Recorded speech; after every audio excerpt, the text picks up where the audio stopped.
Esta guerra, que es un inmenso error, no solamente está costando miles de vidas humanas, está costando también millones de desplazados en toda la región de Oriente Medio y billones con B.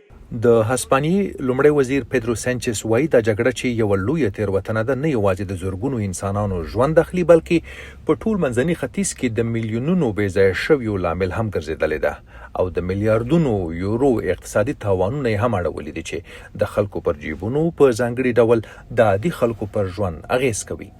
سېنچېس وايي له همدې امله زه له هغو کسانو چې دا جګړه یې پیل کړې ده غوښتنه کوم چې دا جګړه ودروي او د نتنیاهو مخه ونیسي. دا جګړه ودروي او د نتنیاهو مخه ونیسي.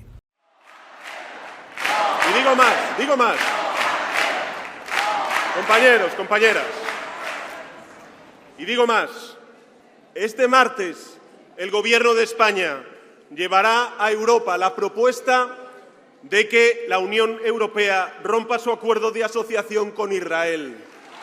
او زه نور هم وایم همکارانو او همکارو زه دا هم وایم چې د سې شنبې په ورځ به د هسپانیا حکومت اروپا ته دا وړاندیز یوسي چې اروپايي اتحادیه د اسرائیلو سره د خپل شراکت تړون لغوه کړي او موږ به دا کار وکړو.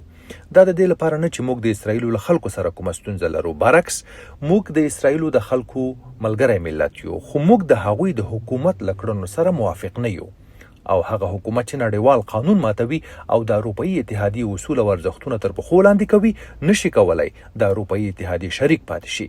بس دا دومره ساده خبره ده او له همدې امله زه له ټولو اروپايي هیوادونو غواړم چې د هسپانیې د دې وړاندیز ملاتړ وکړي. Es así de simple, así de sencillo y por eso pido el apoyo de todos los países de la Unión Europea a esta propuesta española.